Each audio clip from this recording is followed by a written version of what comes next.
히브리서 3장 1절에 이런 말씀이 있습니다. 그러므로 함께 하늘의 부르심을 입은 거룩한 형제들아, 우리의 믿는 도리의 사도시며 대제사장이신 예수를 깊이 생각하라는 말씀이 생각이 났습니다.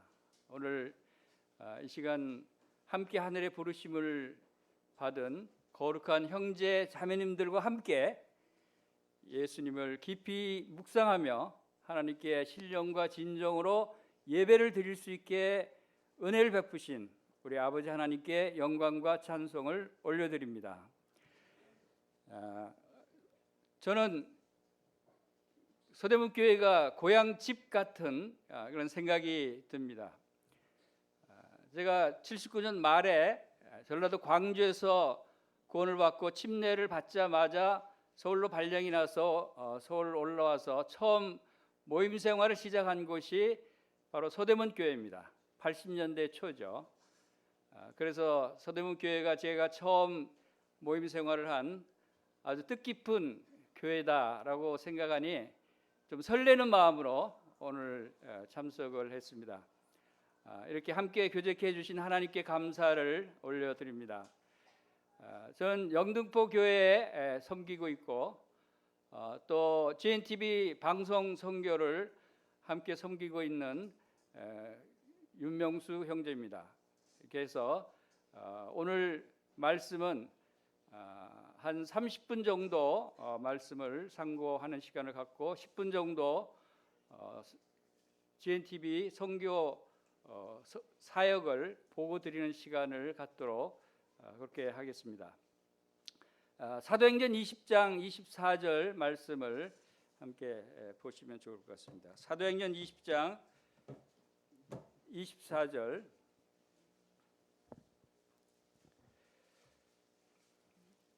나의 달려갈 길과 주 예수께 받은 사명 곧 하나님의 은혜의 복음을 증거하는 일을 마치려 하면은 나의 생명을 조금도 귀한 것으로 여기지 아니하노라. 사도행전 20장 24절 말씀입니다.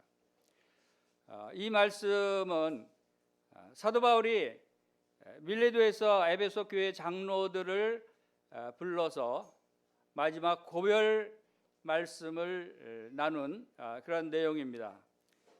이제 바울이 예루살렘으로 가게 되면 성령께서 일러주신 대로 결박을 당하고 환난을 당할 것을 알고도 그가 왜 이렇게 그 고난의 길을 갔어야 했던가, 그리고 굳이 이렇게 마지막 고별 인사를 드리고까지 마지막 작별 인사를 하고까지 가야만 했는가 하는 것을 생각하면서 사도 바울이 이 나의 달려갈 길과 주 예수께 받은 사명, 이것이 과연 어떠한 것이길래 이러한 생명조차도 조금 더 귀한 것으로 여기지 않고 복음 전도의 길을 갔는가 하는 것을 생각하면서 우리가 이 세상에 지금 살고 있으면서 주님께서 우리를 구원해 주시고 우리에게 놀라운 은혜를 베풀어 주셔서 주님을 섬기게 하시는 이 세상에 남은 삶의 의미가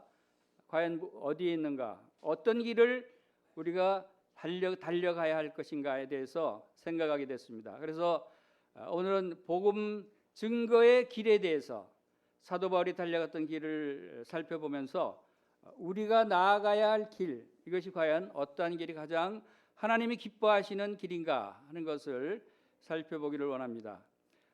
이것은 지금 이 본문 말씀을 읽은 대로 사도 바울의 이 마지막 사명의 길이 순탄한 길이 아니었다는 것을 우리가 알 수 있습니다. 그것은 고난의 길이고 또한 이 고난의 길을 통해서 하나님께서는 그를 영광의 길로 인도하시는 그러한 모습을 보게 됩니다. 그래서 먼저 사도 바울이 죽기까지 마지막 사명을 가지고 달려간 그 길이 어떠한 길인지, 또 두 번째로 사도 바울이 생명보다 귀하게 여긴 이 복음은 과연 무엇인지, 그리고 이 복음을 전하지 못하게 방해하는 마귀와의 영적 싸움에서 승리하기 위해서는 무엇이 우리에게 필요한지, 이러한 부분들을 살펴보기를 원합니다. 지금 사도 바울은 마귀의 영적 싸움에 직면해 있고, 그것은 지금 목숨을 걸고 싸워야 할 영적 싸움이었다는 것을 볼 수 있습니다. 그래서 우리에게 사도 바울은 나를 본받으라라고 말씀을 주셨어요. 우리가 본받을 그러한 믿음의 삶이 바로 사도 바울의 삶이 아닌가 하는 것을 생각하면서 사도 바울에게 주어진 사명이 주님께서 곧 우리에게도 주어진 사명이라고 생각이 됩니다. 사도 바울이 달려간 길이 그 어떤 길이었고, 또 주 예수께 받은 사명이 뭐라고 말씀하시냐면 그것은 은혜의 복음을 증거하는 일이다라고 기록하고 있습니다. 사명을 받은 자는 사도 바울이었고, 또 사명을 받은 자는 동일하게 우리도 거듭난 그리스도인들이 바로 이 사명을 받은 자들이다. 하나님으로부터 거듭난 성도들은 사명을 받지 않은 분이 아마 한 분도 없으리라고 생각이 됩니다. 여러분들, 나는 사명을 받은 것이 없으니까 편안하게 살면 돼, 이렇게 생각할지 모르겠습니다. 혹시 그렇지 않습니다. 한 분도 빠짐없이 모든 분들에게 하나님께서는 여러분을 구원하신 목적이 있고 여러분에게 주어진 사명이 있다라고 하는 것을 기억하시면서, 사명의 내용이 뭐냐고 말씀하셨냐면 은혜의 복음을 전도하는 것이 사명이다. 그런데 사명이란 뜻이 뭐죠? 사명, 전달할 사자에다가 목숨 명자를 쓰고 있습니다. 그래서 전달한 내용을 수행을 해야 되는데 목숨을 다해서 수행해야 될 일이 사명이라고 합니다. 군인의 사명은 목숨을 바쳐서 나라를 구하는 일이 군인의 사명이듯이, 예수 그리스도를 위해서 살아가는 그리스도인의 사명은 목숨을 바쳐서 복음을 전해야 되는 것이 바로 이 그리스도인의 사명이다라고 하는 것을 여기서 알 수 있습니다. 그리고 이 사명은 얼마나 중요할까요? 얼마나 가치 있는 일일까요? 이것을 우리가 여기서 이 한 구절 말씀에서도 볼 수 있는데, 사도 바울은 나의 생명을 조금도 귀한 것으로 여기지 아니했다라고 말하는 것은 자기의 생명보다 더 귀한 것이 주님께로부터 받은 사명, 즉 이 복음 전도의 사명이다라고 하는 것입니다. 여러분은 그것이 아닙니까? 여러분은 목숨보다 중요한 사명을 받지 않았습니까? 아닙니다. 동일하게 이 사명을 하나님께서 주셨다는 사실을 기억하시길 바랍니다. 그리고 이 사명은 얼마 동안 수행해야 될 사명입니까? 그것은 사도 바울은 목숨을 바칠 때까지, 달려갈 길을 마칠 때라고 하는 것은 이제 이 세상 삶을 달려가는 길을 마치는, 즉 주님 나라 갈 때까지, 주님이 오실 때까지 우리가 수행해야 될 사명이 바로 이 복음 전도의 사명이다. 그래서 이 참으로 복음 전도의 사명이 중요하다는 사실을 우리가 보게 됩니다. 고린도후서 4장 한번 보겠습니다. 고린도후서 4장 3절 4절 말씀을 보겠습니다. 만일 우리의 복음이 가리웠으며 망하는 자들에게 가려진 것이라, 그 중에 세상의 신이 믿지 않은 자들의 마음을 혼미하게 하게 하여 그리스도의 영광에 복음의 광채가 미치지 못하게 함이니 그리스도는 하나님의 형상이니라. 이 복음을 전하는 사명을 받았는데, 이 사명을 전하기 위해서 이 사탄 마귀는 방해를 하고 우리를 복음 전하지 못하게 한다는 사실을 우리가 또 볼 수 있죠. 여기서 복음이 가리웠다고 하는 것은 복음이 전하지 못하도록 가리우는데, 그것이 누가 그런다고요? 세상 신이, 세상을 지배하고 있는 이 세상 신은 바로 사탄 마귀죠. 바로 이 세상 신이 바로 복음을 필요로 하는 구도자들의 마음을 가리고 혼미케 해서 복음을 듣지 못하게, 우리가 또 복음을 전하지 못하게 한다 하는 것입니다. 그런데 이 복음은 뭘 어떻게 표현하고 있습니까? 여기서 그리스도의 영광의 복음의 광채다라고. 복음이 어떤 것인가를 우리가 생각하면 정말 놀라운 것이 복음이다라고 하는 것입니다. 복음은 하나님께서 어떻게 표현하고 있습니까? 영광의 복음의 광채다. 영광은 하나님이 드러나는 것입니다. 하나님이 나타나는 것이고 예수 그리스도께서 나타나는 것이 바로 영광의 복음의 광채다. 그리고 이것이 광채라고 말씀하시고 빛이라고 표현하고 있습니다. 고린도후서 4장 6절 그 다음에 보면은 4장 6절에서부터 보면은 어두운 데 빛이 빛이라 하셨던 그 하나님께서 예수 그리스도의 얼굴에 있는 하나님의 영광을 아는 빛을 우리 마음에 비추셨느니라. 우리가 이 보배를 질거리같이 가졌으니 이는 심히 큰 능력이 하나님께 있고 우리에게 있지 아니함을 알게 하려 함이라라고 말씀하셨어요.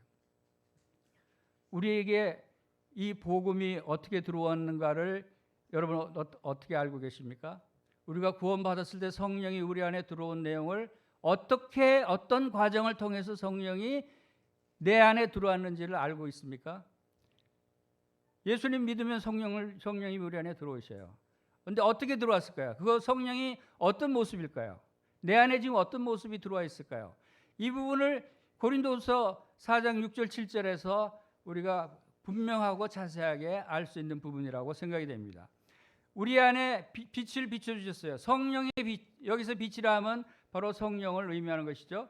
성령의 빛을 비춰주신 분이 누구냐 하면 바로 어두운 데 빛이라 하셨던, 즉 이거 언제적 얘기죠? 바로 창조시에, 창세기 1장에서 창조시에 하나님께서 이 세상에 빛을 비추게 하기 위해서 말씀하실 때 빛이 있으라라고 명령하셨어요. 창조의 사역입니다. 우리에게 복음의 빛을 우리 마음에 비추신 것도 빛이 있으라 하셨던 그 하나님, 그 창조주 하나님이 여러분의 마음속에 복음의 빛을 비춰 주셨다는 것입니다. 누가요? 창조주 하나님이. 창조의 사역을 예를 들었어요. 여러분이 복음의 빛을 받은 것은 새로운 창조가 이루어진 것입니다. 창세기 1장에 빛이 있으라 하셨던 그 처음 창조의 사역이 이제 두 번째 새로운 창조의 사역으로 우리 가운데 빛을 만들어 주셨어요. 빛을 넣어 주셨어요. 그것이 우리의 성령님이십니다.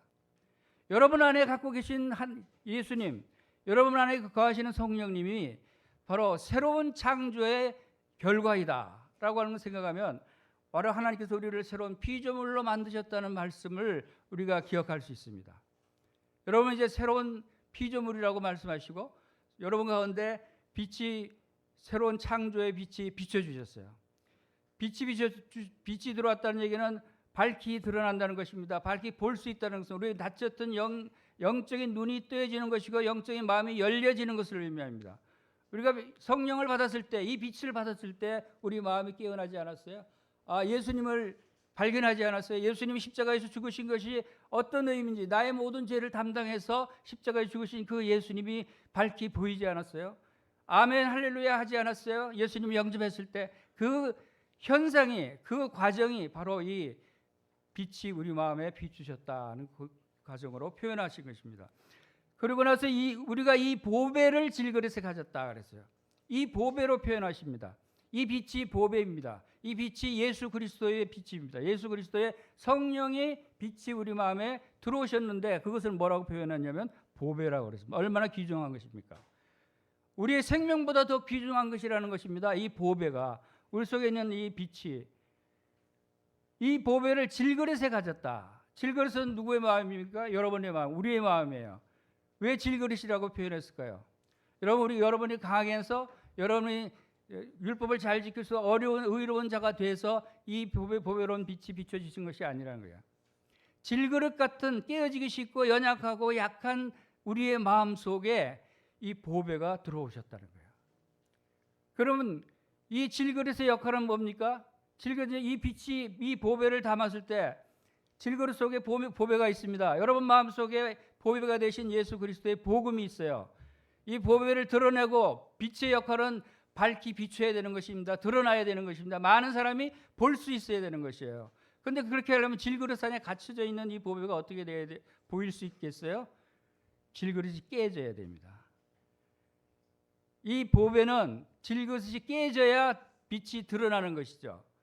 바로 이것은 우리의 마음이 깨져야 되는 것입니다. 이 세상의 고정관념과 이 세상의 부귀영화와 이 세상의 것들은 좋아하는, 선호하는 이 모든 것들이 다 부서지고 버려져야 내 속에 보배가, 이 빛 대신 보배가 예수 그리스도가 드러나서 밝히 사람들한테 나타나게 된다. 우리가 복음을 전하는 것이 바로 이것이 우리가 복음을 증거하는 것입니다. 내가 이 질것이 깨지지 않으면 보배가 절대 나타나지가 않겠죠. 바로 예수 그리스도께서 이것을 통해서 우리에게 복음을 전할 수 있도록 우리에게 이 광명의 복음의 광채가 나타나게 하셨다는 것입니다.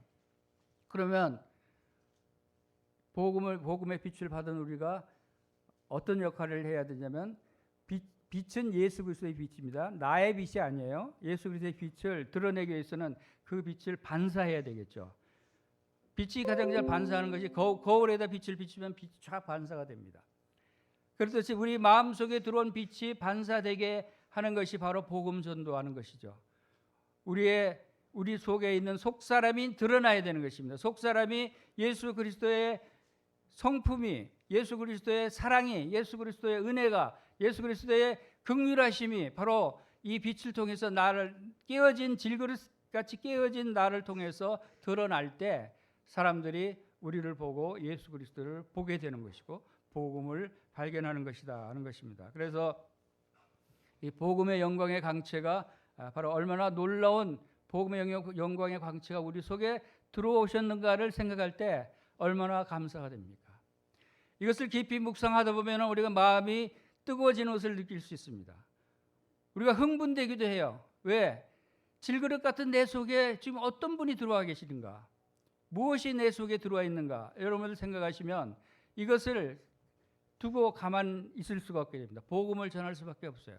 드러내고 싶어하는 마음이 생기는 것입니다. 사도 바울은 이 증거의 일을 마치려 하면은 나의 생명을 조금도 귀한 것으로 여기지 아니하였다라고 하는 고백을 우리도 할 수 있어야 되지 않겠습니까?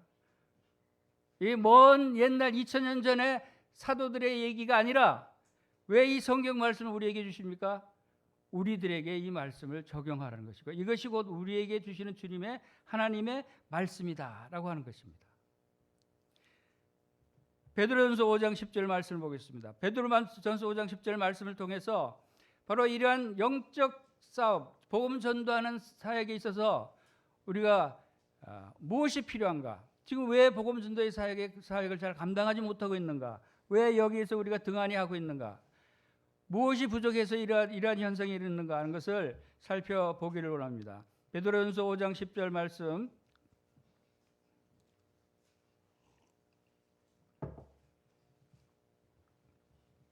모든 은혜의 하나님 곧 그리스도 안에서 너희를 부르사 자기 영원한 영광에 들어가게 하신 이가 잠깐 고난을 받은 너희를 친히 온전케 하시며 굳게 하시며 강하게 하시며 터를 견고하게 하시리라 라는 말씀을 주십니다. 우리가 복음을 전하는 일에 사도 바울처럼 목숨을 다해서 목숨의 위험까지 감수하면서라도 전하는다는 것은 그만큼 사탄 마귀의 방해와 환난과 고난이 심하다는 것입니다. 이러한 영적 싸움에서 승리하고 이겨서 복음을 전해야 될 우리의 자세, 우리의 모습이 어떤 모습이 되어야 되는가? 이미 우리는 영생을 받았어요. 우리는 이미 천국의 시민권을 얻었습니다. 하늘에 속한 모든 신령한 복을 다 받은 자들이에요. 생명과 경건에 속한 모든 것을 다 받지 않았어요? 하나님께서 우리에게 얼마나 많은 축복을 주셨어요. 이렇게 놀라운 것들을 받았는데 불구하고 왜 복음을 못 전합니까? 왜 이것을 나타내지 못하죠? 신부는 충분히 복음을 전할 수 있는 하나님의 자녀의 권세를 얻은 자들 아닙니까? 그런데도 무엇이 부족한가요? 우리 그리스도인들이 주님께 복을 달라고 기도를 많이 합니다. 많은 것을 구하고 있어요.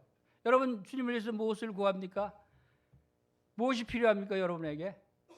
영생이 필요합니까? 영생 얻었지 않았어요? 여러분 복이 필요하죠. 뭔 복이요? 하나님께서는 하늘에 속한 모든 복을 주셨다고 그랬어요. 모든 복. 뭔 복이 더 부족해요? 뭐가 더 필요해요? 돈이요? 돈은 이 세상의 돈은 하늘의 영광을 나타낼 수가 없어요. 돈은 영원한 것이 아니잖아요. 있다가도 없어지고 없다가도 있고 하는 게 돈이. 그런 복을 구하지 않죠. 이것은 영원한 것이 아니기 때문에 우리가 영적 싸움에서 더 필요한 게 있어요. 왜 복음을 전하지 못하고 있는지 하는 그 원인이 되는 게 있어요. 그 원인이 되는 네 가지가 지금 이 말씀에 있어요. 네 가지를 저는 이 말씀을 묵상하면서 올해의 기도 제목으로 이 말씀을 택했어요. 이 네 가지를 구하는 것이 올해의 저의 기도 제목이에요. 그것이 뭐냐면 첫 번째, 주님께서 친히 저를 온전하게 해주십시오. 저를 굳게 해주십시오. 강하게 해주십시오. 견고하게 해주십시오. 라는 기도를 하기로 했어요. 이것이 부족해서 복음을 전하는 데 방해가 돼요. 어려움이 돼요. 이것이 부족해서 하나님을 기쁘시게 섬기는데 부족해요. 이것이 부족해서 성도들 사랑하고 이웃을 사랑하는 것이 부족해요. 왜냐하면 이것을 하기 위한 근본 신분적인 복은 이미 다 하나님께서 주셨다고 약속했는데 이것이 아직 부족하기 때문에 그 주신 복을 누리질 못하고 있는 거예요. 여러분 신부를 생각해 보세요. 얼마나 많은 것을 축복을 주셨어요. 여러분이 구하지도 않은 것을 하나님께서 얼마나 많이 주셨어요. 여러분 기도하는 것만큼 받으세요? 기도하는 것만큼 하나님께서 여러분에게 다 응답해 주셔요? 여러분 생각해 보세요. 10가지 기도했는데 한 5가지밖에 응답을 안 해주신다고 생각하죠. 그런데 다시 곰곰이 생각해 보세요. 10가지 기도했으면 100가지를 주셨어요. 우리가 구하거나 생각하는 것에 더 넘치도록 주신 하나님께 영광을 돌리라고 그랬어요. 아니 그렇지 않아요? 여러분 저희 죄를 용서해 주세요. 죄 사함을 허락해 주십시오. 예수님이 십자가에서 저희 죄를 용서해 주십시오라고 기도했는데 죄 사함 받고 나서 천국의 시민권까지 줬어요. 생명을 살려달라고 했더니 영원한 생명을 주셨어요.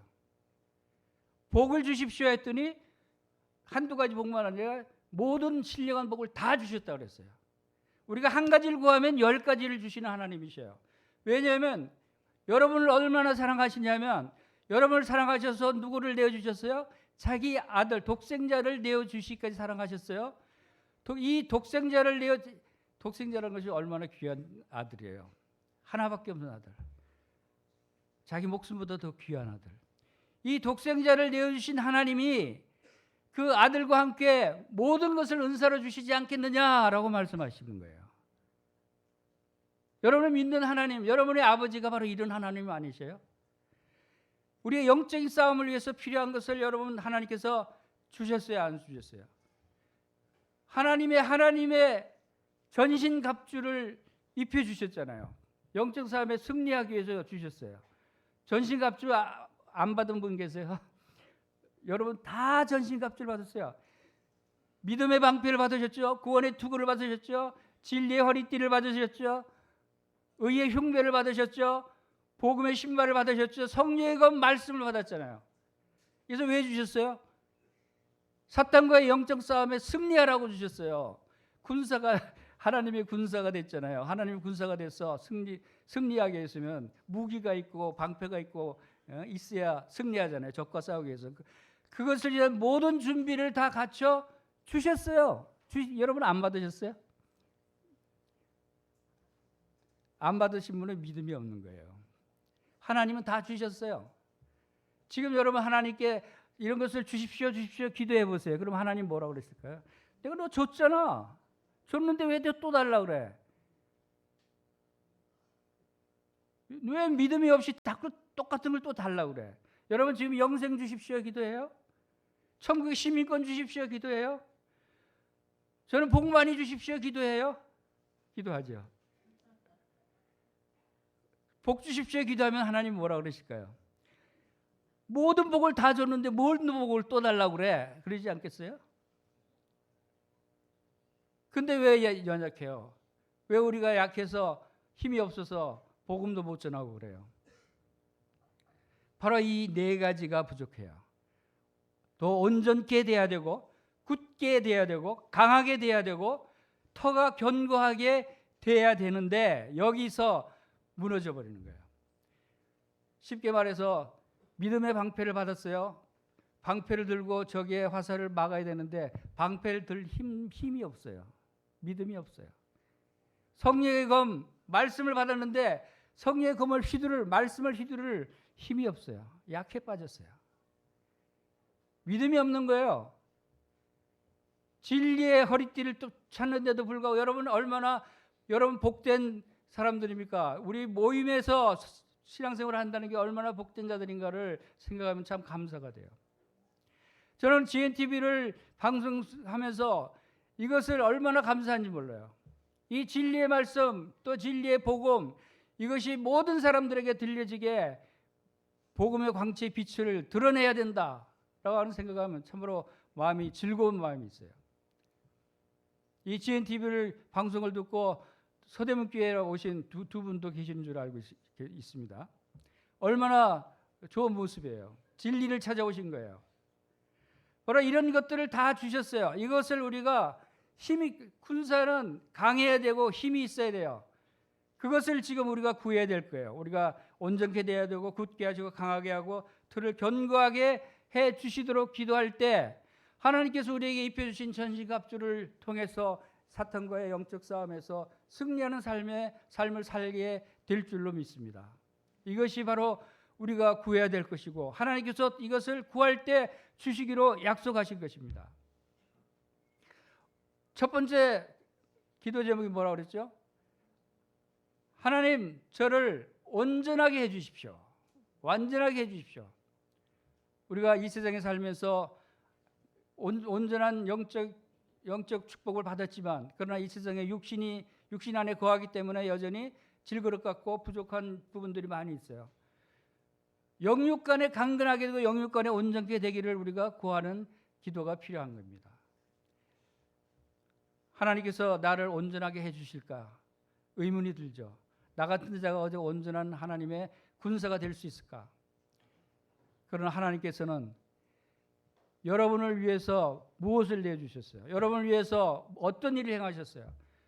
여러분을 위해서 독생자를 주셔서 친히 나무에 달려 그 몸으로 우리의 모든 죄를 담당하게 하시는 이 엄청난 사랑을 우리에게 베푸셨어요.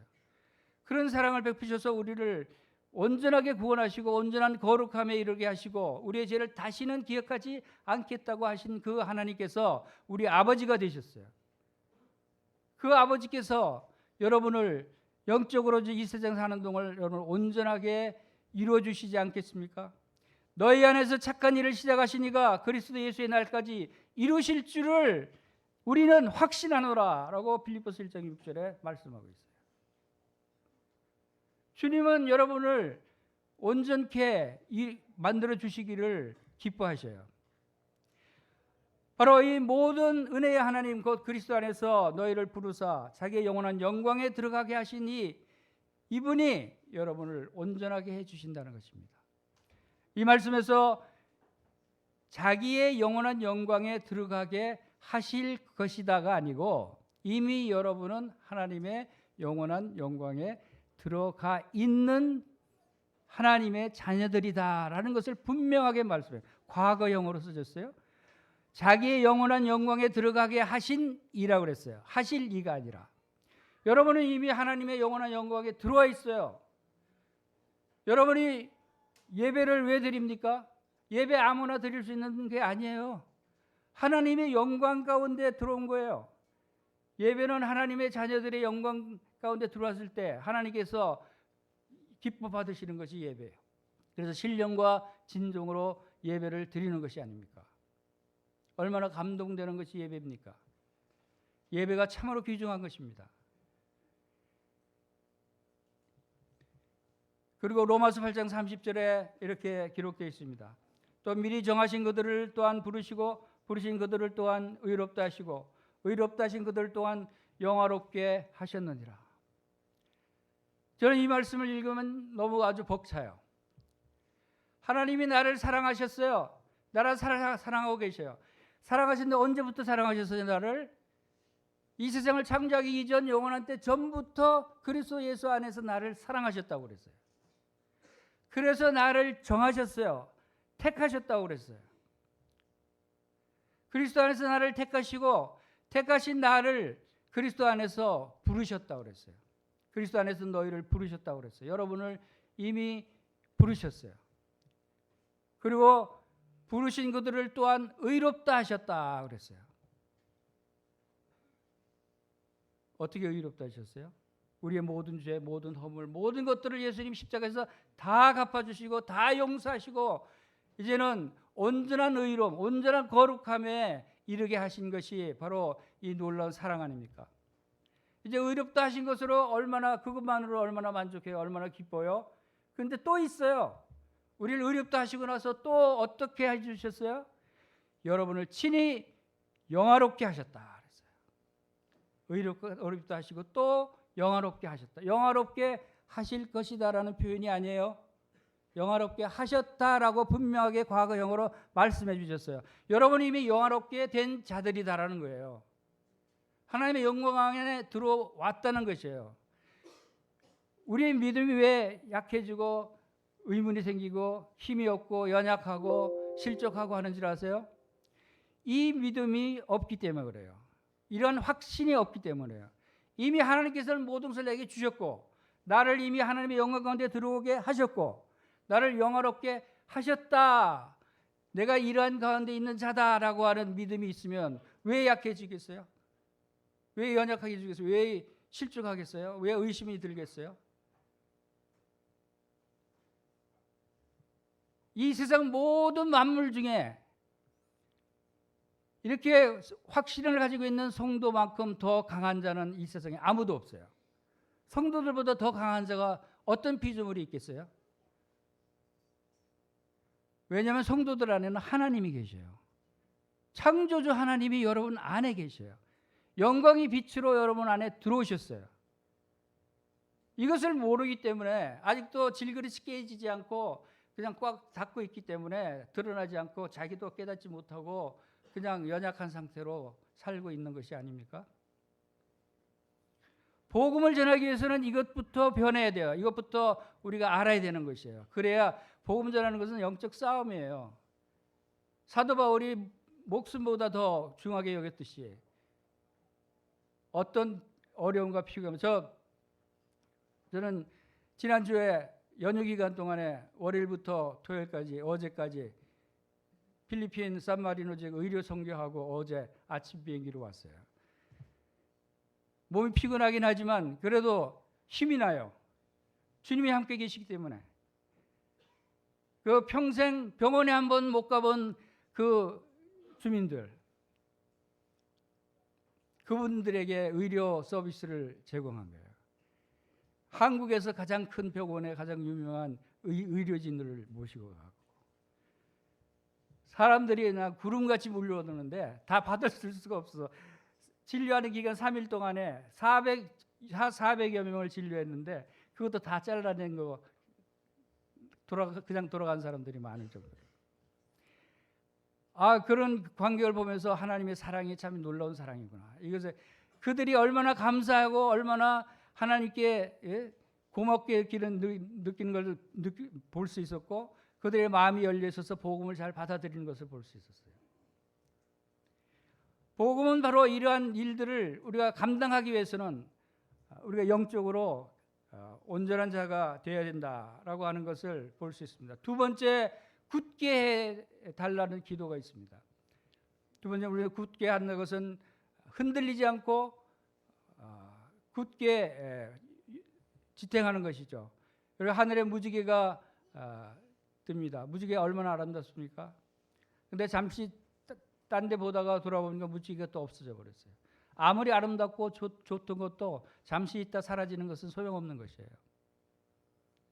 여러분의 믿음이 잠시 좋았다가 잠시 또 시들해져 버리는 그런 믿음이 되지 않기를 바랍니다. 굳게 서 있는 믿음이 되기를 바랍니다. 이 말이 미쁘도다 원하건대 너는 이 여러 것에 대해서 굳세게 말하라 라고 하는 말씀을 주셔요. 우리가 복음을 전할 때 우리가 하나님 말씀을 전할 때 굳세게 굳게 확신을 가지고 말할 필요가 있는 거예요. 불 속에 빠져들어가는 영혼들이 있어요. 불이 있는지도 모르고 어떤 장님이 불이 타고 있는데 모르고 거길 들어간다고 쳐보세요. 여러분 어떻게 하겠어요? 들어가시면 안 됩니다. 이렇게 나오시죠. 이렇게 얘기합니까? 안 됩니다. 그 불꽃에 들어가면 안 됩니다. 나오세요 하고 소리를 지르고 가서 끄집어내야 되지 않겠어요? 그거 가지고는 뜨거워요. 가면 안 돼요. 이렇게 얘기하면 안 되죠. 굳세게 말하라 라고 하는 말씀이 우리가 복음 전할 때도 필요하다는 것을 생각이 됩니다. 그다음 세 번째는 강하게 되기를 하나님이 기뻐하십니다. 여러분 지금 바다에 배가 두 척이 있어요. 유람선이 있고 군함이 있어요. 어느 배에 여러분 타고 있어요? 어느 배에 타고 있어요, 여러분 지금? 유람선에 타고 놀고 있습니까? 아니면 하나님의 군함에 타서 하나님의 복음의 병사로서 싸울 준비를 하고 있습니까? 여러분 이제 유람선에 타고 있는 분들은 빨리 내리셔서 옮겨 타시기 바랍니다. 군함에 싸울 준비를 하고 영적인 무장을 하고 복음의 군사가 되시기를 바랍니다. 우리가 읽은 고린도후서 6장 7절 말씀에 우리가 이 보배를 질그릇에 가졌으니 심히 큰 능력은 하나님께 있고 우리에게 있지 아니함을 알게 하려 함이라. 이 복음의 광채가 되시고 빛 되신 이 보배가 되신 성령께서 우리 안에 질그릇 안에 들어오신 것은 어떤 것을 나타내고자 하시냐면 우리 안에는 심히 큰 능력, 그냥 능력이 아니라 심히 큰 능력이라고 표현했어요. 왜냐하면 이것은 하나님의 능력이기 때문에. 하나님의 능력이 그냥 뭐 능력 있는 분이야 이렇게 표현해서는 안 돼요. 얼마나 크신 능력을 가지신 분이가 심히 큰 능력을 가진 그 하나님의 능력이 성령님으로 우리 안에 들어와 있다는 것을 알게 하기 위함이라 그랬어요. 그래서 바로 어두운 데서 빛이라 하셨던 그 하나님께서 예수 그리스도의 얼굴에 있는 하나님의 영광을 아는 빛을 우리 마음에 비추셨느니라. 그리고 이 보배를 질그릇에 가졌으니 이는 심히 큰 능력이 우리에게 있지 않고 하나님께 있음을 알게 하려 하심이라 라고 말씀하고 있는 거예요. 여러분 대단한 존재들이에요. 하나님의 심히 큰 능력이 여러분 안에 있어요. 여러분 뭐 나는 힘이 없어 못해, 난 능력이 없어 못해, 난 뭐가 없어서 못해, 난 뭐 재정적으로 없어 못해, 이런 말을 하시는 분들이 혹시 있을지 모르겠어요. 그러나 그런 것들은 하나님의 능력을 생각해 보십시오. 하나님의 능력으로 여러분들이 그것을 감당하실 수 있게 하십니다. 그다음에 네 번째 우리가 구할 것은 터를 견고케 하라 그랬어요. 터를 견고케 하라. 우리의 터, 우리가 살고 있는 이 우리의 영적인 마음의 밭의 터가 굳어지고 그 속에 뿌리를 깊게 박아서 견고하게 되는 것입니다. 그것은 이 우리의 터는 무엇이 터가 됩니까? 에베소 3장 17절에 믿음으로 말미암아 그리스도께서 너희 마음에 계시게 하시고 너희가 사랑 가운데 뿌리가 박히고 터가 굳어져서 라고 하는 말씀이 있어요. 사랑 가운데 뿌리가 박히고 우리의 터는 사랑입니다. 사랑의 터에 뿌리를 박아서 우리가 복음을 전할 때나 무엇을 일을 하든지 사랑으로 하나님의 사랑으로 행하는 것이 바로 영적 승리에 필요한 것이다 라고 하는 것을 알 수가 있습니다. 이 사랑의 터에 뿌리를 받는 여러분 되시기를 바랍니다. 그래서 이러한 이 네 가지 온전케 하시고 굳게 하시고 강하게 하시고 터를 견고하게 하시는 하나님의 능력이 여러분에게 함께 하셔서 복음 전도하는 일에 여러분들이 힘쓰는 여러분 되시기를 바라는 마음이 있습니다. 시간이 돼서 GNTV 사역 보고를 한 10분 정도